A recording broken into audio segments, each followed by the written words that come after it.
بسم الله. في هذه الفيديو سوف نقوم بترجمة البيانات التي تم استيرادها من نظام سيج للأجور بواسطة نظام موريتانيا للأجور.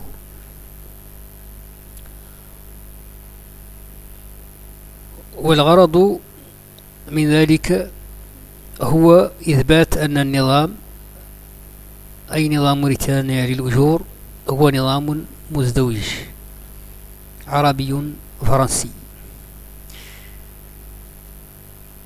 فحينما نقوم بإطلاق النظام يعرض لنا خيارين: إما أن نطلق النظام بالفرنسية، وهنا نضغط على هذا الزر pour lancer en français, cliquez ici.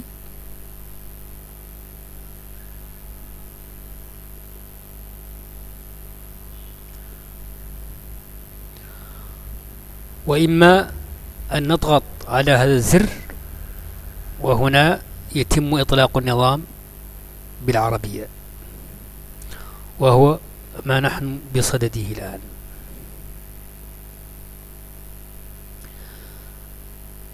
إذن هنا نحصل على الواجهة المعربة لنظام موريتانيا للأجور.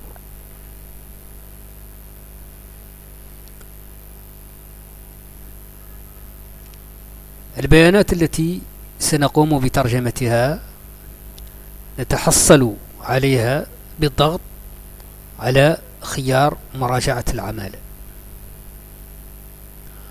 وهنا تظهر لنا بطاقات العمال. فبطاقة العامل تتكون من عدة أجزاء. هناك جزء الحالة المدنية الذي يحتوي على البيانات المتعلقة بالحالة المدنية: اللقب، الاسم، تاريخ الميلاد، محل الميلاد، الجنس، الحالة العائلية إلى غير ذلك. الجزء الثاني يتعلق بالعناوين والبنوك: عناوين العامل وحساباته المصرفية التي تم تحديدها للمؤسسة التي يعمل بها. هناك المعطيات الإدارية: تاريخ الاكتتاب، نوع العقد، الاتفاقية الجماعية، الشغل، الوظيفة، الفئة إلى غير ذلك. هناك ما يتعلق بالعطل، وما يتعلق بتوقيفات العمل، وكذلك المشغلون. هناك ما يتعلق بالمجال الصحي: الاستشارات الطبية، حوادث الشغل إلى غير ذلك. هناك البيانات المتعلقة بالمحاسبة والتوظيفات. هناك البيانات المتعلقة بالمؤهلات، رخص السياقة، الشهادات المتحصل عليها، اللغات إلى غير ذلك. هناك جزء السيرة الذاتية التي يمكن أن نكتب سيرة ذاتية للعامل بها أو ننسخها مباشرة من برنامج مكتبية كوورد مثلا. وهناك البيانات الحرة التي نقوم بإضافتها للعامل. إذن هذا عرض موجز لأجزاء بطاقة العامل. ما نحن بصدده هو ترجمة البيانات التي تم استيرادها من مؤسسة GDC بنظام سيج بواسطة طبعا نظام موريتانيا للأجور الذي نشتغل عليه الآن. ونعلم أن هذه المؤسسة هي مؤسسة تابعة للقانون والتشريع الفرنسي. فإذن من خلال قائمة البلدان التي تم دمج محيطاتها الأساسية في نظام موريتانيا للأجور، سوف نقوم باختيار البلد إذن الذي نتعامل الآن مع موظفيه وهو فرنسا.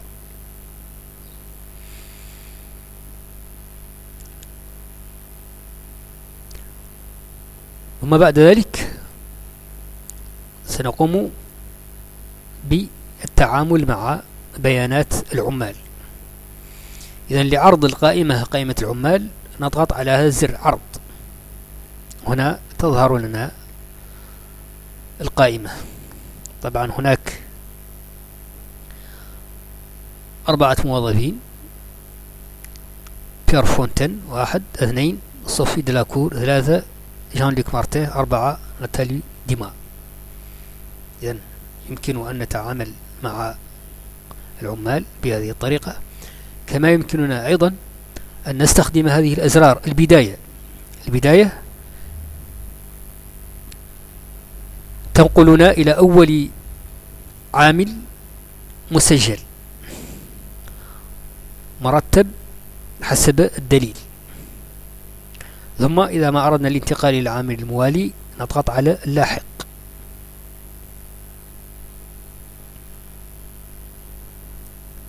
إذا ما أردنا الانتقال إلى العامل السابق نضغط على هذا الزر. إذا ما أردنا الانتقال إلى آخر عامل نضغط على هذا الزر. إذن سوف نبدأ بالبداية هنا. إذن سوف نقوم بتعريب المعطيات. اللقب السيد بيير. إذن بيير سوف نكتب إذن بيير. الاسم فونتين. إذن الاسم الكامل بيير فونتين. تاريخ الميلاد 1/1/42. محل الميلاد طولون. الجنس ذكر. الحالة العائلية متزوج. عدد الأبناء 1. عدد الأبناء المذكورين 1. عدد الأبناء تحت الحضانة 1. عندنا هنا لائحة الأبناء. الترتيب 1. الاسم فونتين. إذن فونتين. اللقب إريك. تاريخ الميلاد. الجنس ذكر في الحضن نعم. ثم عندنا رقم المنطقة 83. بالنسبة للأرقام والتواريخ لا تحتاج إلى تعريب. الجنسيات هناك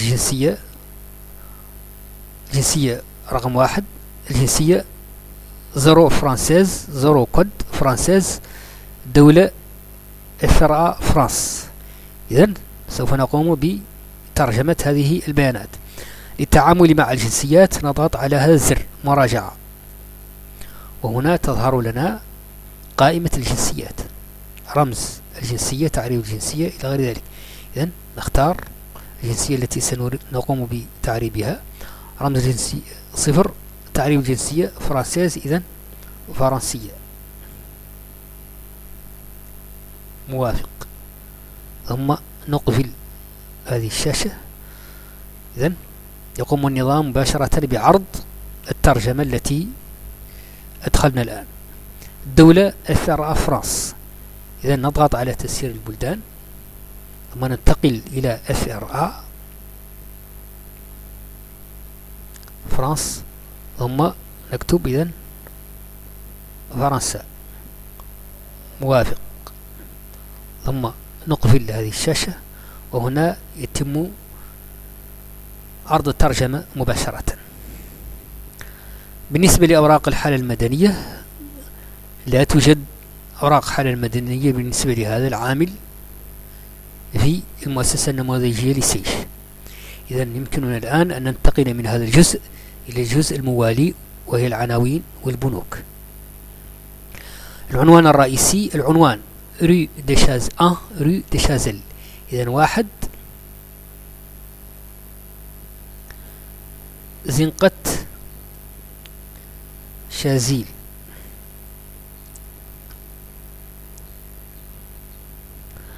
صندوق البريد 75 017. المدينة البلدية باريس. مكتب التوزيع باريس. البلد فرنسا. الهاتف هو. العنوان الثانوي لا يوجد عنوان ثانوي. الآن عندنا البنوك، الإحداثيات المصرفية. البنك، بنك ناسيونال دو باري، الرمز 30 000 رمز الشباك. إذن هنا سنقوم بترجمة هذه البيانات. نضغط هنا على البنوك، ثم بنك ناسيونال دو باري. إذن البنك الوطني لباريس.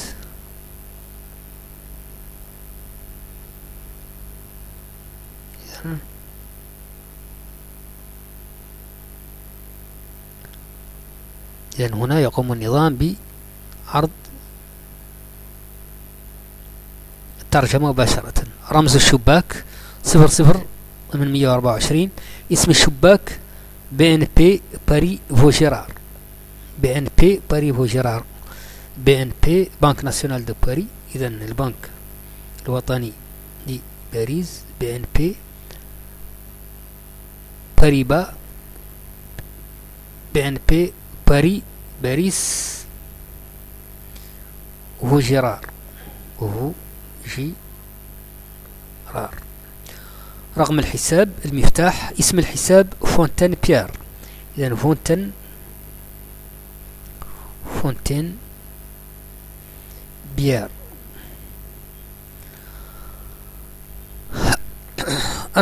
رقم الحساب العالمي أو الدولي.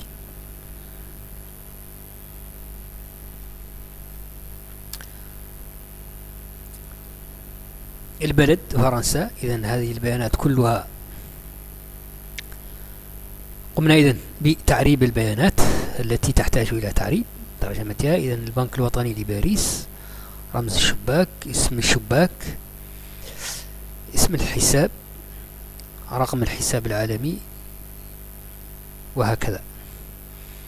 ثم ننتقل إلى الجزء الموالي، المعطيات الإدارية. تاريخ الاكتتاب 2/1/1980. نوع الدخول أمبوش. إذن هنا نتعامل مع أنواع التوظيف. الدخول إذن أمبوش. إذن توظيف.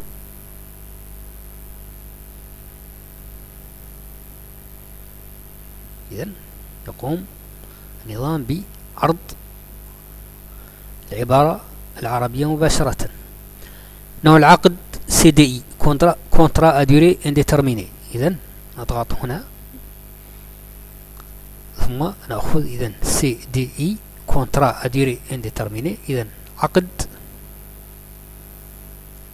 لمدة غير محددة.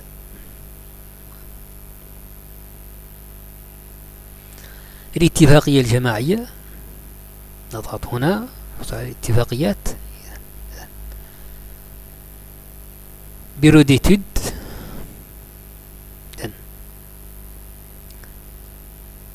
مكاتب دراسات، سوسيتي كونسي،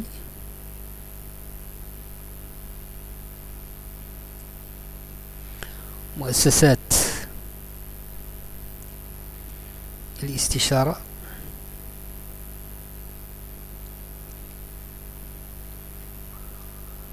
كابيني انجينير كونسي،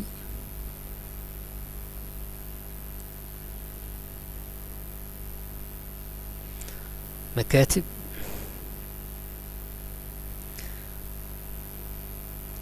هندسية واستشارات.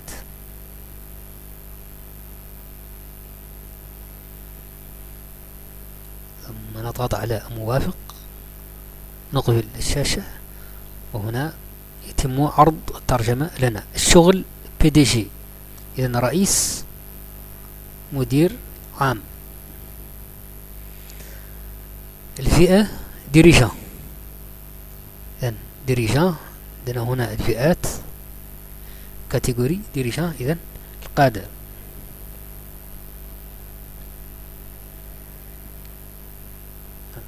المستوى، المؤشر، ضارب، المؤسسة GDC، نضغط هنا GDC. إذن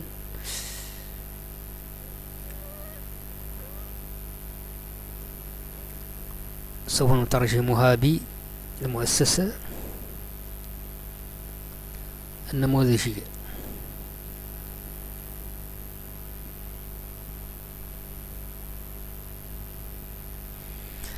القطاع DG ديريكسيون جنرال، ديبارتمان قطاع ديريكسيون جنرال. الإدارة، الإدارة العامة.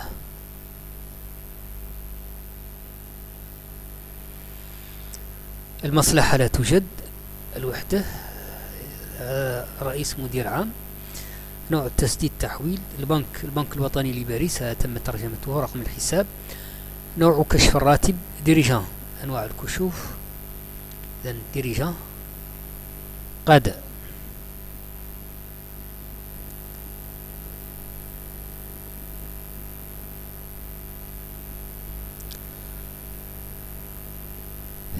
بالنسبة للبيانات الأخرى، إذا نوع العمل الشهري، الجدول السنوي،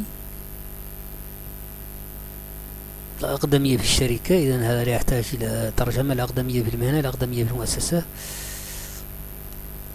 التاريخ، الأقدمية بالسنين، الشهور، بالأيام. الجدول السنوي administratif 35 heures 301. إذا تسيير الجداول administratif 35 heures. إذا إداري 35 ساعة.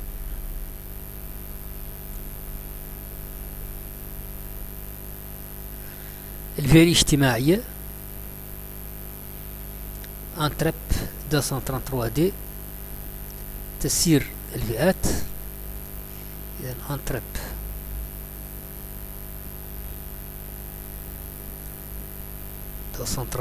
دي. responsable société de service de 10 à 49 salariés. إذن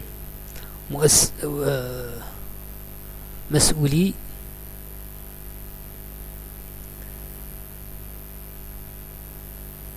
أو مسؤولو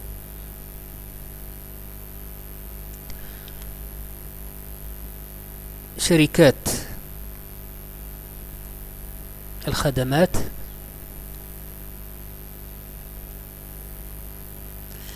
من 10 إلى 49 موظف.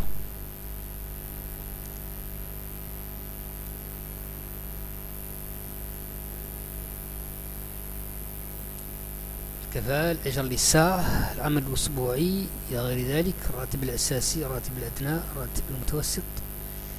إذن قمنا بتعريب بيانات هذا الجزء. ننتقل إلى العطل. إذن العطل المستحقة للفترة السابقة، خام عطل للفترة السابقة، العطل المستحقة للفترة الحالية، خام عطل الفترة الحالية. هذه أرقام إذن لا تحتاج إلى تعريب. توقيف العمل، ليست هناك توقيفات العمل. مشغلون، ليس هناك مشغلون. المجال الصحي، عامل ذو إعاقة، لا. الاستشارات الطبية، هناك استشارة رقم 1، تاريخ الاستشارة فقط 15/1/92. حوادث الشغل، لا حوادث الشغل. محاسبة التوظيفات، رقم الحساب الجامع 421 5 أصفار. عنوان الحساب الجامع personnel rémunération du. إذن سوف نقوم بالرقم ها هو. إذن نقوم باستجلاب إضافة مراجعة. نقوم personnel rémunération du، إذن العمال أجور المستحقة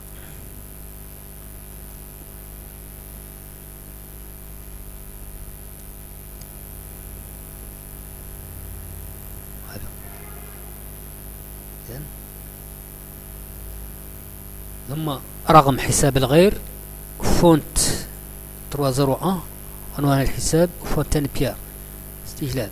إذن فونتين بيير هو سوف نقوم بترجمته. إذن فونتين بيير.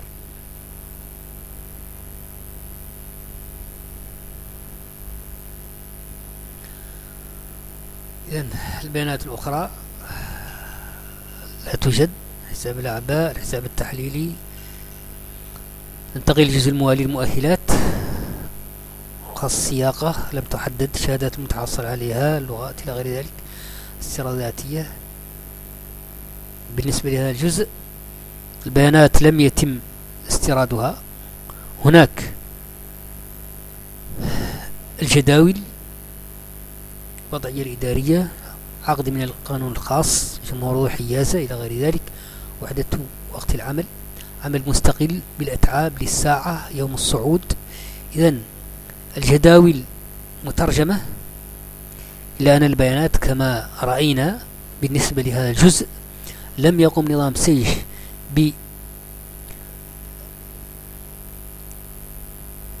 بإصداره، ولذا لم يتم استيراده من طرف نظام موريتانيا للأجور.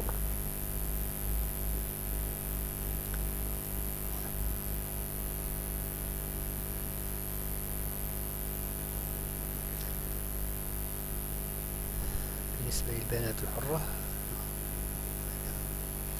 إذن هذا بالنسبة للعامل بيير فونتين. إذن نقوم بالضغط على هذا زر تغيير لتغيير حفظ التغييرات التي أوردناها، ثم نقوم بأخذ العامل اللاحق. إذن السيدة صوفي، نقوم بترجمة البيانات المتعلقة بها. صوفي دلاكور،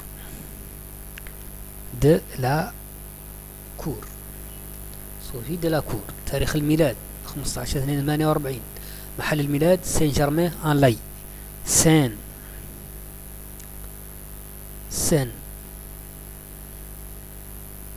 جيرمان ان لاي. جنس أنثى، الحالة العائلية متزوجة، عدد الأبناء 1، المذكورين 1، تحت الحضانة 1. ترتيب دلاكور، الاسم دلاكور ستيفاني.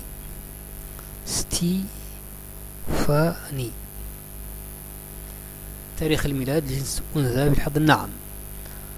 الجنسيات فرنسية، الدولة فرنسا، البيانات تم ترجمتها سابقا، لا وجود لأوراق الحالة المدنية. العناوين والبنوك 9 أفني واغرام، إذا 9 شارع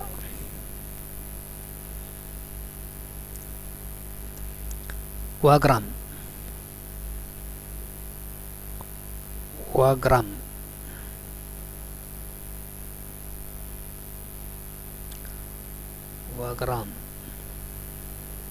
صندوق البريد 75/017. المدينة البلدية باريس. مكتب التوزيع باريس. البلد فرنسا. بالنسبة للإحداثيات المصرفية، البنك الوطني لباريس. رمز الشباك، اسم الشباك BNP باري ترن. إذن البنك الوطني لباريس، باريس ترن. رقم الحساب، المفتاح، اسم الحساب دلاكور صوفي دلاكور صوفي. رقم الحساب العالمي أو الدولي البلد فرنسا. إذن هذا بالنسبة لي الإحداثيات المصرفية. المعطيات الإدارية: تاريخ الاكتتاب 15/1/81. نوع الدخول توظيف. نوع العقد عقد لمدة غير محددة. الاتفاقية الجماعية. إذن هذه البيانات تؤخذ من الجداول التي تم تعريب هذه البيانات سابقا. الشغل سكرتير ديركسيون، إذن كاتبة إدارة.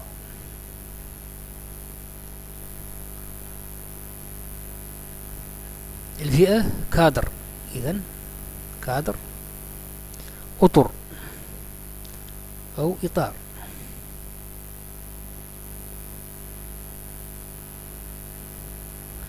المستوى المؤشر الضارب. المؤسسة النموذجية القطاع. داف ديركسيون ادمنستراتيف فينانسيير. إذن داف ديركسيون ادمنستراتيف فينانسيير. إذن إدارة الشؤون الإدارية والمالية.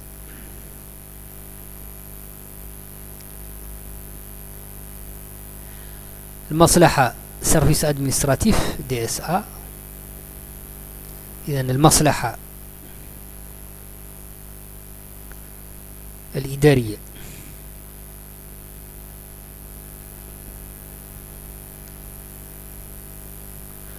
الوحدة سكرتاريا.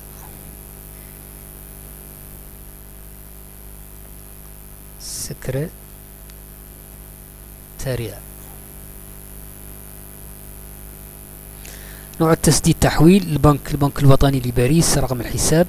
نوع كشف الراتب كادر مانسيل، نوع الكشوف. إذن كادر مانسيل. إذن إطار شهري.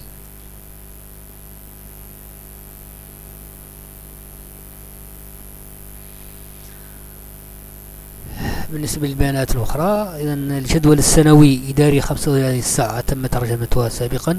الفئة الاجتماعية كادر أورغانيزاسيون كنترول سيرفيس أدمنستراتيف فينانسيي. جن 3723 أدمجن 3723.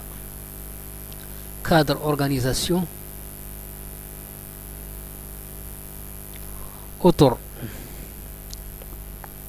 تنظيم كنترول سيرفيس أدمنستراتيف فينانسيي. رقابة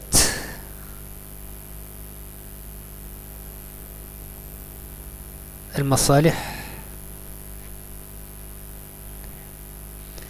الإدارية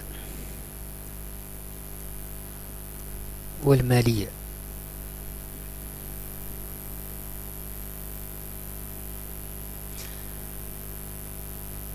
الكفاءة EAC.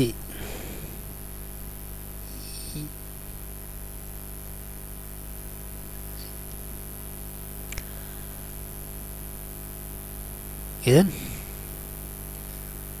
الأجر للساعة، العمل الأسبوعي، الأجر السنوي، عدد الشهور للسنة، الراتب الأساسي، الراتب الأدنى إلى غير ذلك.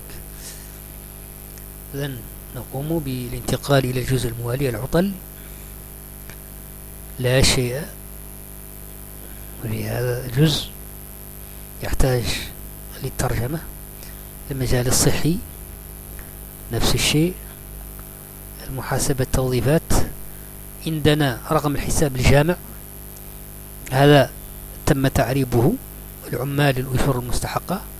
رقم حساب الغير دلا 0001 دلاكور صوفي.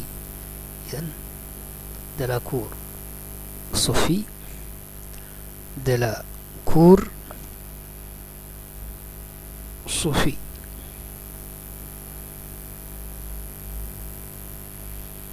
رقم حساب الأعباء، رقم الحساب التحليلي، تقل المؤهلات، رخص السياقة لا شيء، الشهادات المتحصل عليها. اللغات عندنا هنا أنجلي، إسبانيول، ألمان. إذن نقوم بانتقال إلى مراجعة اللغات. أنجلي، الإنجليزية،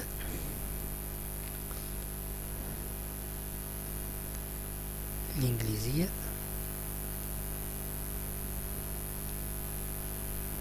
الإسبانية،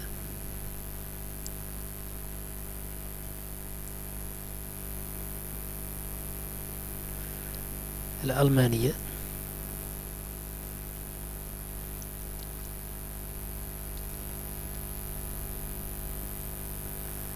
إذن يقوم النظام بعرض الترجمة مباشرة، مقروءة، مكتوبة، منطوقة، سيرة ذاتية، لا شيء هنا، وهكذا. إذن نقوم بالضغط على زر تغيير لحفظ التغييرات. ثم ننتقل إلى اللاحق، العامل اللاحق سيد جان لوك. جان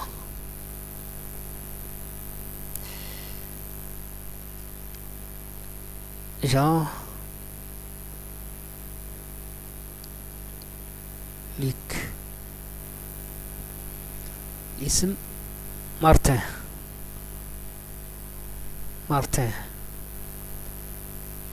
تاريخ الميلاد، محل الميلاد طولون.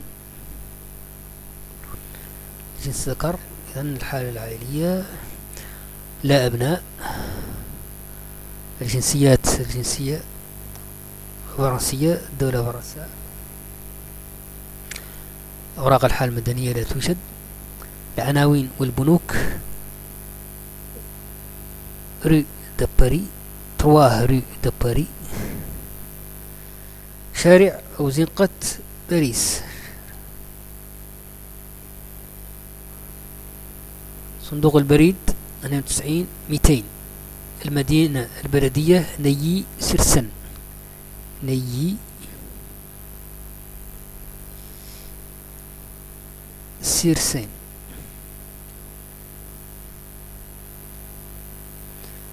مكتب التوزيع نفس الشيء، نيي سرسن. البلد فرنسا.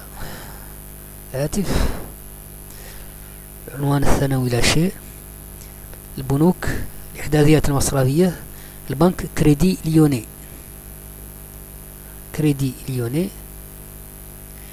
إذن القرض ليوني.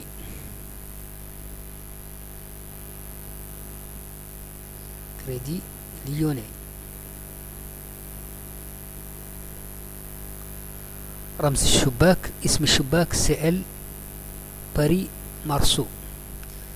CL سين لام باريس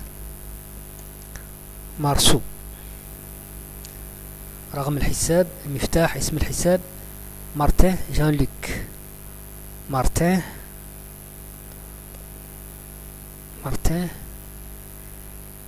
جان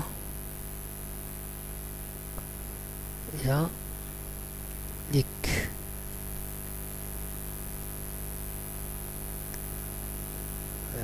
هذا بالنسبة لعناوين والبنوك. المعطيات الإدارية، تاريخ الاكتتاب 1/81، والعقد عقد لمدة غير محددة. الاتفاقية الجماعية CCA، مكاتب الدراسات، مكاتب الهندسية واستشارات إلى غير ذلك. الشغل كونتابل، إذن محاسب.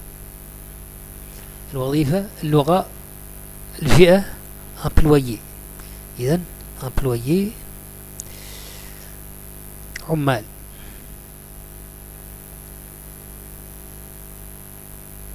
المستوى، المؤشر، الضارب، المؤسسة النموذجية، القطاع، إدارة الشؤون الإدارية والمالية.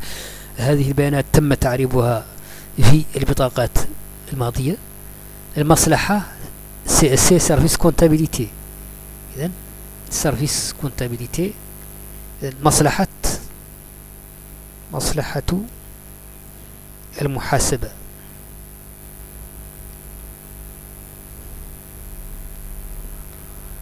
الوحدة فاكتوراسيون، إذن فاكتوراسيون. الهوترة.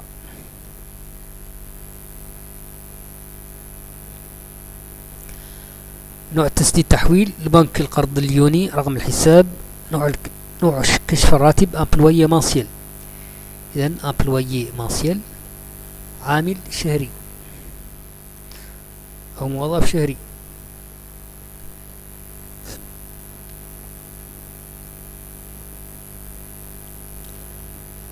ثم إذا نوع العمل شهري. الجدول السنوي إداري 35 ساعة. الفئة الاجتماعية كومب UB 5422 employé qualifié des services comptables ou financiers. كومب UB 5422. إذا كومب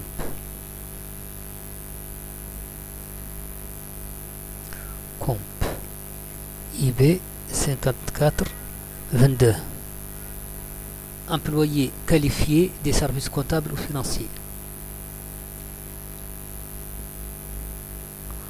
إذن العمال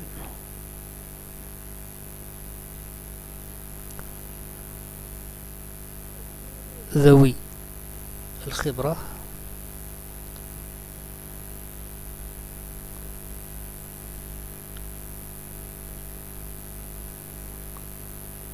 أو المؤهلين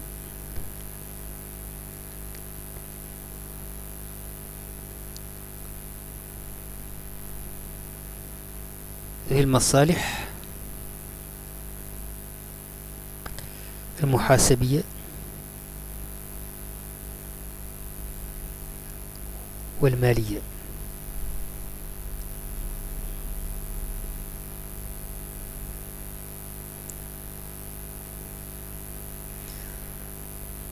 الكفاءة إتم.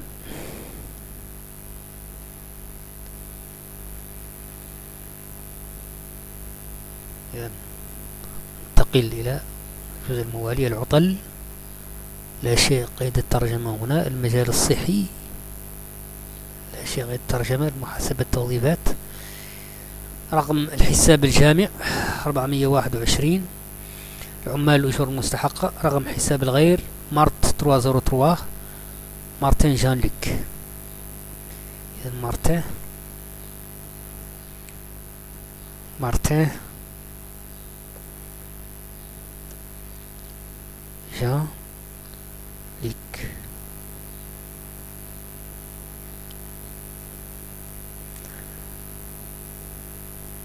ثم المؤهلات الإنجليزية الإسبانية. طبعا تم ترجمة هذه اللغات سابقا، إذا تعرض الترجمة مباشرة. منطوقة الإسبانية مقروءة، الإنجليزية منطوقة، الإسبانية مقروءة مكتوبة منطوقة. الوضعية العسكرية منقضية. تاريخ البداية، تاريخ النهاية. السيرة الذاتية لا شيء. إذا نقوم هنا بالضغط على تغيير البيانات. ثم العامل اللاحق والأخير الآنسة ناتالي ديما. لقب إذن ناتالي ديما. تاريخ الميلاد 8/4/64. محل ميلاد لبي. الجنس أنثى. الحالة العائلية أعزب. عدد الأبناء إذن شيء هنا. جنسية فرنسية. الدولة فرنسا.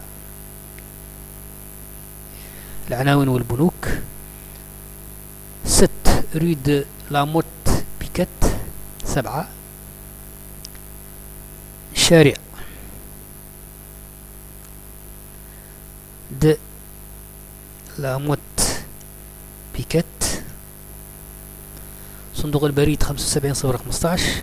المدينة باريس. مكتب التوزيع باريس. البلد فرنسا. ثم بعد ذلك الإحداثيات المصرفية بنك بوبيلار.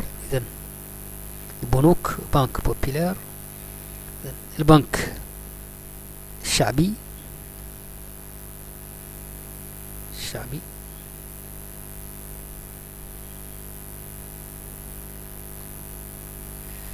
اسم الشباك بيكس باري سان شارل. بيكس، باريس، سين شارل. رقم الحساب المفتاح اسم الحساب ديما ناتالي، ديما ناتالي. رقم الحساب العالمي والدولي، إذن البلد فرنسا.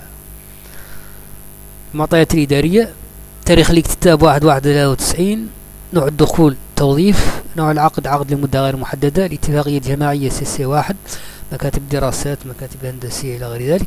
الشغل اوبيراتريس دو سيزي. إذن عاملة إدخال.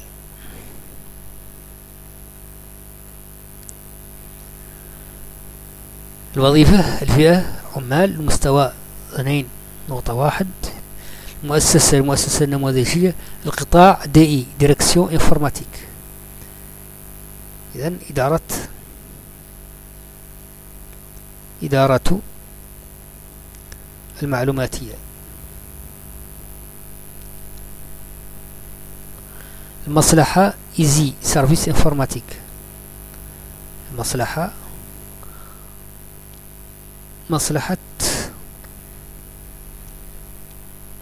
المعلوماتية.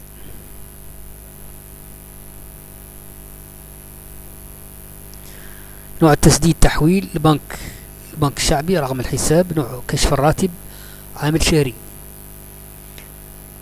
إذن تاريخ بداية العقد، الأقدمية في الشركة، في المهنة، في المؤسسة، الجدول السنوي إداري 35 ساعة، الفئة الاجتماعية امبلويي ادمنستراتيف نون كاليفيي، ادمجن 54-27، ادمجن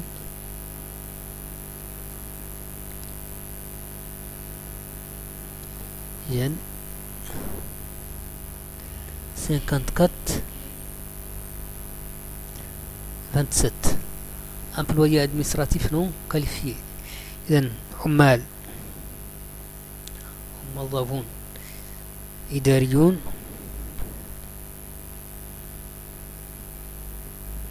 غير ولي خبرة.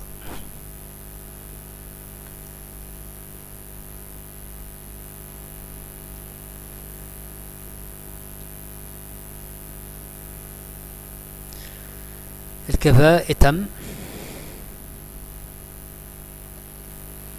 الأجر للساعة، العمل الأسبوعي، الأجر السنوي، عدد الشهور للسنة، الراتب الأساسي، الراتب الأدنى، الراتب المتوسط. ثم العطل المستحقة للفترة السابقة 30، خام عطل الفترة السابقة 16,893.29 يورو طبعا. العطل المستحقة للفترة الحالية 12.5، خام عطل الفترة الحالية 7,297.47. العطل المتبقية، الحق الإضافي، عدد الأسابيع المأخوذة، الاستراحة التعويضية، الحق الفردي في التكوين، توقيف العمل، ليست هناك توقيفات، المشغلون، ليس هناك مشغلون آخرون، المجال الصحي، الاستشارات الطبية، حوادث الشغل، محاسبة التوظيفات، رقم الحساب الجامع 421. العمال والأجور المستحقة، رقم حساب الغير ديما 304، عنوان حساب الغير ديما ناتالي. إذن ديما ناتالي.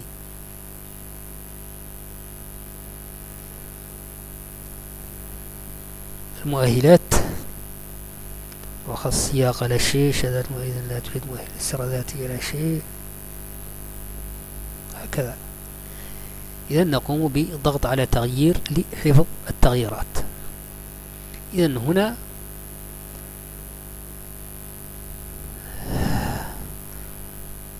قمنا بترجمة البيانات بالنسبة للمؤسسة النموذجية لسيش. ترجمة البيانات من الفرنسية إلى العربية. البداية: إذن عندنا السيد بيير فونتين، محل ميلاد طولون، الأبناء، الجنسيات، العناوين والبنوك، المعطيات الإدارية، العطل، المجال الصحي إلى غير ذلك. العامل اللاحق: صوفي دلاكور، تاريخ الميلاد، سان جيرمان آن لاي، الأبناء، الجنسيات، العناوين والبنوك، المعطيات الإدارية، العطل، المجال الصحي، المحاسبة والتوظيفات إلى غير ذلك، العامل الموالي، لاحق، جان ليك مارتين، محل ميلاد طولون إلى غير ذلك، العناوين والبنوك، المعطيات الإدارية، العطل إلى غير ذلك. أخيرا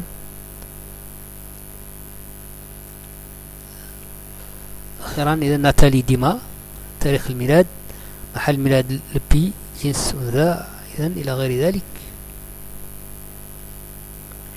إذا هنا نكون قد قمنا بتعريب البيانات بالنسبة للمؤسسة النموذجية لسيج التي تم استيرادها بواسطة نظام موريتانيا للأجور. لأن الهدف هنا هو تبيان أن نظام موريتانيا للأجور نظام مزدوج. إذن بالنسبة للمؤسسة يمكنها أن تحصل على معطيات العمال بالفرنسية أو العربية. كل المعالجات الموجودة بالفرنسية موجودة أيضا بالعربية.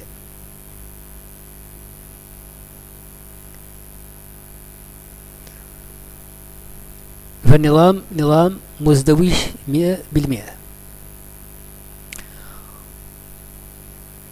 وفي الحقيقة بالنسبة لأي بلد يستخدم لغتين إداريا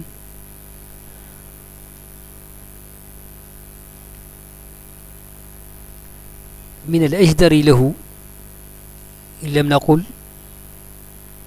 من الضروري له، أن يكون نظام تسيير العمال بالنسبة له نظام مزدوج. نظام مزدوج يمكن من التعامل مع الفرنسية أو العربية بنفس الشكل. المعطيات يمكن أن نعرضها بالعربية إن شئنا أو نعرضها بالفرنسية إن شئنا. فحقيقة الأماكن البلدان التي تستخدم لغتين من الناحية الإدارية من الغريب أن تكون أنظمة التسيير فيها أحادية اللغة بلغة واحدة، فهذا لا ينبغي، وهذا أمر مستهجن تماما. فالمعلوماتية صيغت لكي توفر الحلول الملائمة، حلول التسيير الملائمة، وينبغي أن تتكيف مع المحيط التشريعي الذي توجد فيه. فالدولة تستخدم لغتين، ينبغي لها أن تستخدم أيضا أنظمة تتعامل مع اللغتين المستخدمتين. فهذا هو الأمر الطبيعي، هذا هو الوضع الطبيعي. أما ما سواه في الحقيقة فهو نوع من القضاء على إحدى اللغات، فلا تظهر إلا لغة واحدة، وهذا لا ينبغي، خاصة إذا كان البلد الذي يستخدم فيه النظام بلد، لنكون واضحين وصريحين، بالنسبة مثلا للبلدان العربية والبلدان الإسلامية التي اللغة العربية فيها لغة مركزية، لغة أساسية، فمن الغريب أن لا تستخدم هذه اللغة في نظم التسيير المستخدمة في هذه البلدان. هذا أمر غريب غير طبيعي.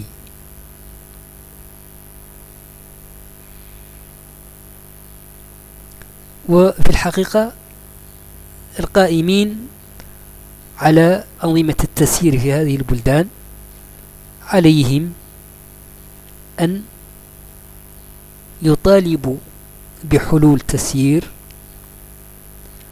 تقدم هذه اللغات، تقدم على حد سواء الفرنسية أو العربية. إن كانت الفرنسية لغة عالمية وكثيرة التداول فليست اللغة الوحيدة، فاللغة العربية سبقتها إلى الوجود وهي أكثر تداولا منها عالميا، كما أنها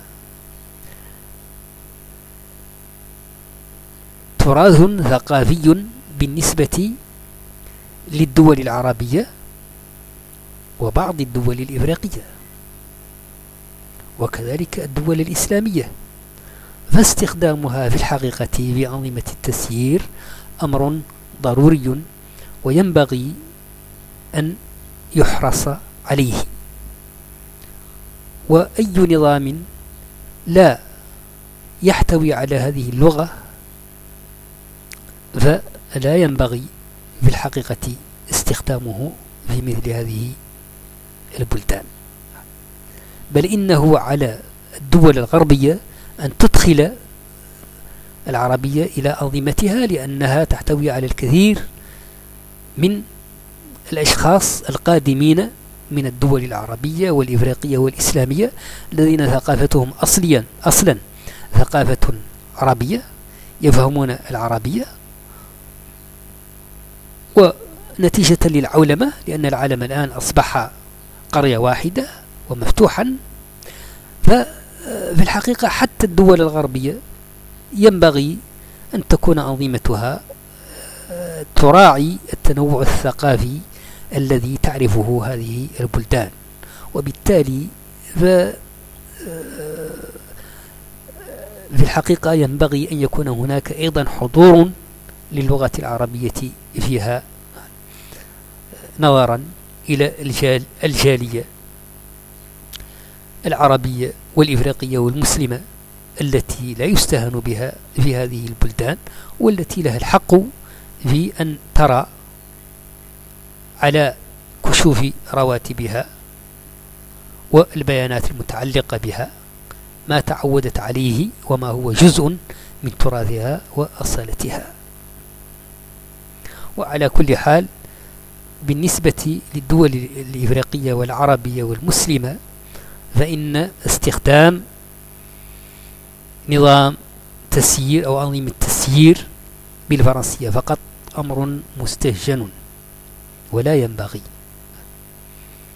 وينبغي أن يفرض على أنظمة التسيير المستخدمة أن تراعي الواقع الثقافي والتاريخي لهذه البلدان، وهذا أمر ممكن. فأي نظام صيغ بالفرنسية يمكن أيضا صياغته بالعربية. وهنا يأتي نظام موريتانيا للأجور كمثال على ذلك، أي أنه نظام يقدم لغتين على حد سواء، أي بيان بالفرنسية يمكن الحصول على مقابله بالعربية، والعكس أيضا صحيح. فأنظمة التسيير ينبغي أن تراعي الحقائق الثقافية والتاريخية للبلدان التي تشغل فيها.